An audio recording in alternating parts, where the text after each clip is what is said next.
Rizky Febian dan Mahalini Raharja putuskan ingin pindah ke luar negeri. Hal ini diungkapkan langsung oleh Mahalini.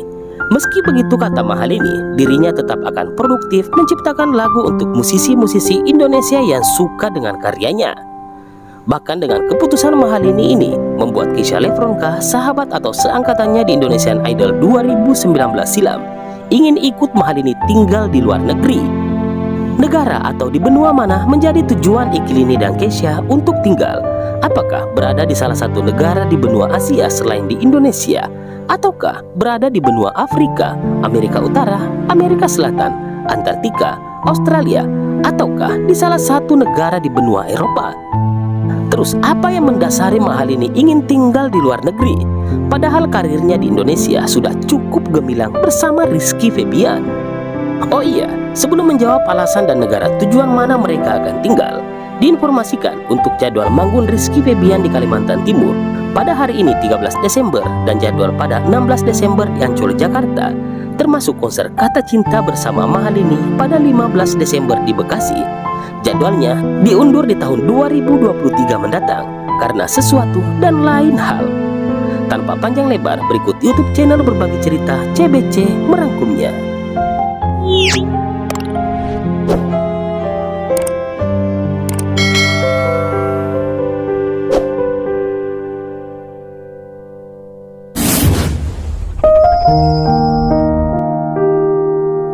Kabar mengejutkan datang dari wacana Mahalini Raharja, kekasih Rizky Febian, untuk memilih pindah menetap ke luar negeri. Hal ini diungkapkan Mahalini melalui sosial medianya. Bahkan Kesha Lefronka, sahabat seangkatan Mahalini di Indonesian Idol musim ke-10 pada 2019 silam, ingin ikut ke negara tujuan tempat tinggal Mahalini dengan Rizky Febian saat kelak ia sudah menikah. Ikut, pinta Kesha pada Mahalini. Boleh sih, tapi tanya dulu suami masa depanmu, mau nggak? Aku sih mau dia. Timpal Mahalini menjawab permintaan Kesha. Bahkan kata Mahalini nih, setelah ia dan suaminya tinggal menetap di luar negeri, dirinya akan tetap produktif menciptakan lagu untuk musisi-musisi Indonesia yang suka dengan karyanya. Sayangnya, Mahalini tak memberikan bocoran di negara mana ia akan tinggal bersama sang suami dan anak-anaknya kelak. Adapun rencana Mahalini untuk tinggal di luar negeri bersama suaminya bukan dalam waktu dekat ini, tapi masih sangat lama. Pertanyaannya, kapan sih? Nanti kalau sudah pensiun nyanyi. Begini kata Mahalini, entar masa pensiun tinggalnya di luar negeri aja, tapi kerjanya tetap ciptain lagu buat musisi Indo. Amin aja dulu ya, ujar Mahalini penuh semangat. Entah pernyataan atau wacana Mahalini ini benar atau tidak, hanya dia yang tahu. Adapun yang melatar belakangi Mahalini membuat status seperti ini lantaran banyaknya netizen yang selalu mengganggu karir dan perjalanan asmaranya bersama Rizky Febian saat mereka bersosial media. Makanya belakangan ini Rizky Febian dan Mahalini kompak menjaga jarak saat tampil di event yang sama demi meredah fitnah dan sejenisnya dari dunia netizen yang selalu dialamatkan pada mereka.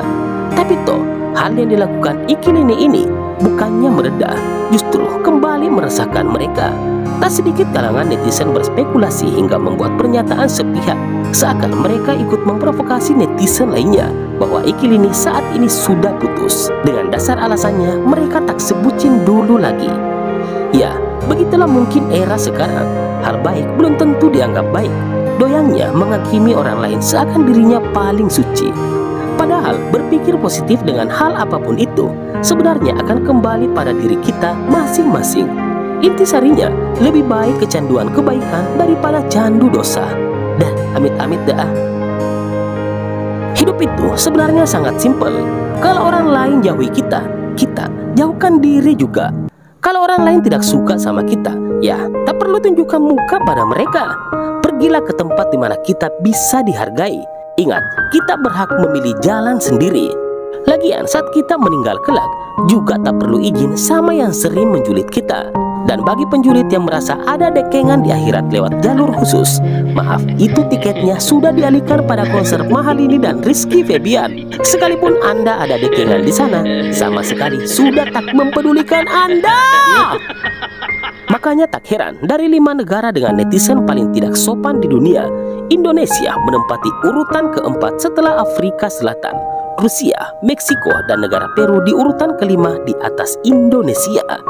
Hal ini berdasarkan survei Microsoft dengan perhitungan skor melalui Digital Index Kewarganegaraan atau disingkat DCI. Tolak ukur penilaian pada survei ini adalah kesopanan menjadi salah satu etika paling penting yang dijunjung tinggi di berbagai negara.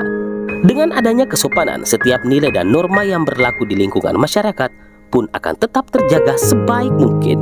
Tetapi sayang, tidak semua masyarakat di beberapa belahan negara mampu menjaga etika tersebut, sehingga dijuluki sebagai sosok netizen tidak sopan.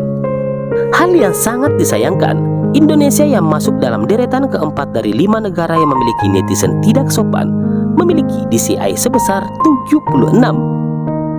Ketidaksopanan masyarakat Indonesia dapat dilihat melalui lontaran komentar yang kerap netizen lakukan melalui media sosial. Tidak jarang komentar dari netizen Indonesia pun dijadikan sebagai bahan hujatan oleh warganet dari negara lain karena sering merendahkan atau menghina para netizen lain.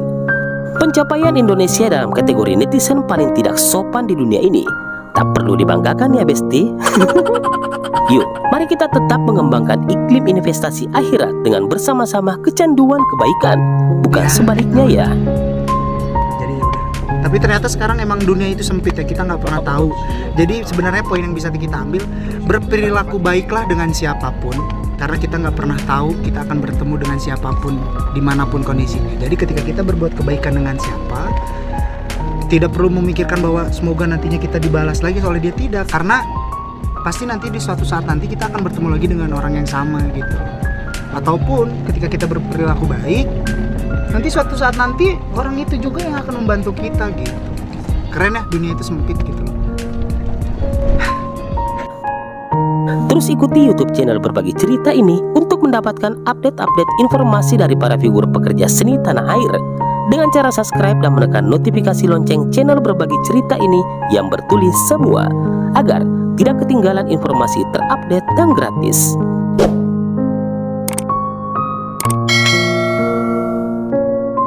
Terima kasih.